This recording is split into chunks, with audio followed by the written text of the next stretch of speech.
So in this video, I'll be answering some of the really great questions that I've been getting from you guys in the comments and in emails. And we're gonna go through a handful of these to see if we can shed some light on some of your most burning questions. Starting with this one here from Angela, who asks, how many stocks should you have? And this is a really great question. It's honestly one of the most common ones that I get. In my opinion, there's no one size fits all approach for how many stocks you should have in your portfolio. I know investors who have less than 20 stocks and do just fine. And I know investors who have close to 100 stocks in their portfolio and also seem to make it work. With that said, you want to be able to stay in the loop on all your investments, and having too many stocks can obviously make that difficult. The more that you own, the more that you have to keep track of. It's also important to note that more isn't always better. In fact, when it comes to diversification, you could make the argument that less is more. This is something that Warren Buffett and Charlie Munger have talked about extensively. They say you should concentrate your investments in a small handful of companies that you really understand and believe in. Their reasoning is that if you have confidence in your picks, then you don't need 100 different stocks.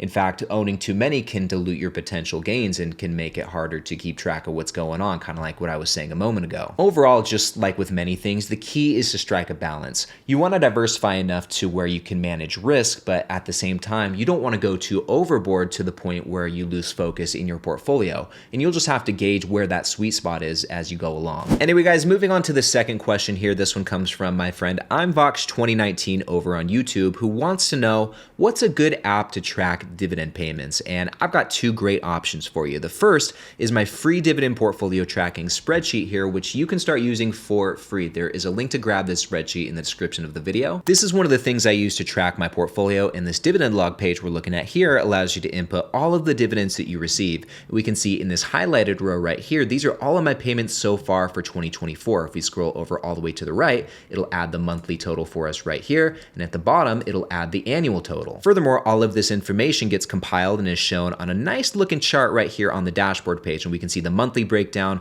for your dividend income there, as well as the annual breakdown year over year. Overall, this spreadsheet is a great tool for tracking your portfolio and keeping track of all your dividend payments, and it's free, so you can't beat that. But if you're looking for something with more features than a mere spreadsheet, then I recommend this platform we're looking at here, which is called Getquin, and it's also free to use. Getquin has one of the best looking interfaces that I've ever seen, and it's a great tool for keeping track of all your portfolios, all of your holdings, and all of your dividend payments in one place, which brings me to this bad boy right here. This is the dividend calendar, which is one of my favorite features on Getquin. This is going to show your monthly dividend income breakdown, and you can even look at each individual payment. If we just scroll down here, we can see all of the dividend payments in my portfolio that I'm expected to receive in 2024. But between that and my spreadsheet, those are the two platforms that I'd recommend to track your dividend payments as well as your overall portfolio. Anyway, moving on to this next question coming from my friend Ryan. He says, I feel it is hard to get the momentum going when share prices for companies are so high. Psychologically, it feels more appropriate to target the smaller share price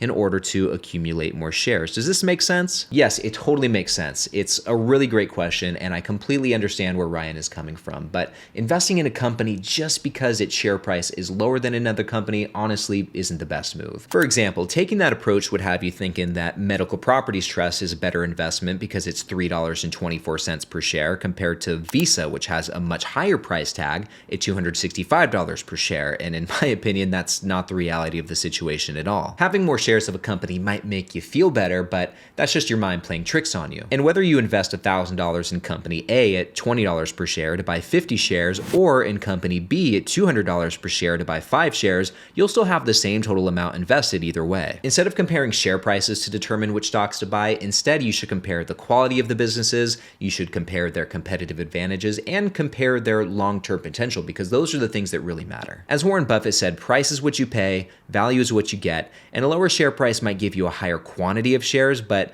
that's about it. It doesn't necessarily mean you're getting more value. Anyway, moving on, guys. Question number 4 comes from my friend Marcio, who says, I'm also a dividend investor, 52 years old with a $530,000 portfolio, and I'm deciding if it's a good idea to keep buying as much as I can every month or save a bit more this year for the potential recession, which he says would bring major bargains later in the year. What do you think? You know, trying to predict what the stock market is going to do is tough. It's impossible, actually, and while all of us dividend investors love a good discount, there's no guaranteeing whether or not those opportunities will actually show up. But with that said, if you think a major recession is on the way and you want to prepare yourself just in case those major bargains do come, here's what you can do. Instead of going all in with your contributions and investing 100% of your cash every week, you can slow that down a little bit and start putting some of that cash off to the side. This way, you're still investing on a regular basis and are still actively building out your positions, but you're also able to build up some extra money on the side just in case. So really, you get the best of both worlds. And then if the market does eventually head south, you'll be able to swoop up some more deals without feeling like you've missed out on your normal investing routine. Speaking personally, this is exactly what I'm doing. I have about $2,000 in cash sitting in my brokerage account that I'm slowly investing into my portfolio, and I have even more cash in my checking account that I'm saving just in case we do see a crazy drop in the market. If and when that happens, I've got a good chunk of change ready to go, but in the meantime, I'm still making regular contributions to my portfolio. Anyway, jumping over to the fifth question coming from my friend Nicholas.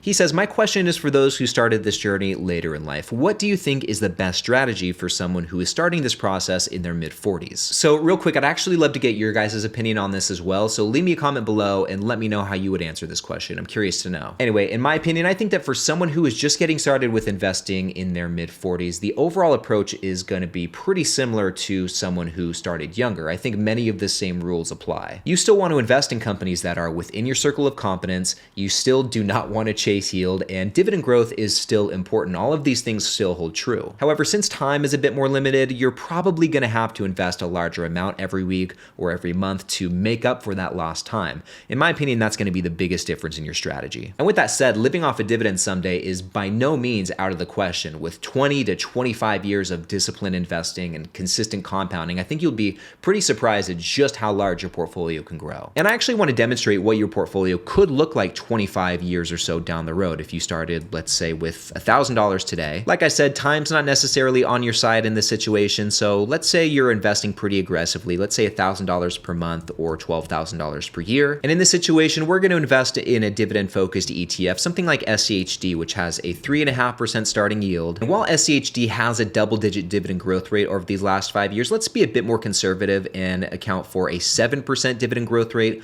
over these 25 years. We'll see if that actually holds true, but I think 7's a pretty conservative number. And let's account for a 6% share price appreciation across these 25 years. And keep in mind, this is also taking taxes into consideration. We're going to account for a 20% dividend tax rate. So based on those inputs, starting with $1,000, investing $1,000 every single month over 25 years, when it's all said and done, your portfolio should be valued at just over $1 million, which is not too shabby. And in that 25th year, you'd be bringing in nearly $50,000 of annual dividend income. And I can already see the comments coming in. Ryne, after 25 years, $48,000 is going to be nothing. That's not even going to buy you a double-double from an In-N-Out Burger. And I know, guys, inflation exists. It sucks. It is what it is. There's really nothing we can do about it. But still, I would take $48,000 in passive income versus $0 any day. But with that said, let's up the ante a little bit. Let's say that we're going to be even more aggressive in our contributions. Let's double this up and say we're going to invest $2,000 every single month, which would be $24,000 per year. Now, as I'm sure you can imagine, from doubling the contributions, the results as well also double. So after this time period, we'll be left with $2.1 million. And in that 25th year, you'd be generating $95,000 of annual dividend income, which is great. I would be very happy with this. And with that said, if you are someone who is getting started with investing later in life and maybe you feel like you're too late or you've missed your opportunity, please don't feel that way. Even if you start investing when you're 40 or 45 or 50, like we saw, after 20 or 25 years of disciplined investing, you can really do some damage and you'll still have so many great years of compounding ahead of you. So the important thing is that you're just getting started. Better late than never, as they say. And having said that, if you are someone who's just getting started, no matter your age, and you're not sure which stocks to buy, then check out this next video right over here. In this one, we're going to be taking a look at 20 different dividend paying companies, all of which I guarantee you'll have heard of before. These are all household names, and they're all great ones to consider if you are brand new to investing and you're just getting started. So click right over here to learn all about them, and I'll see you in the next one.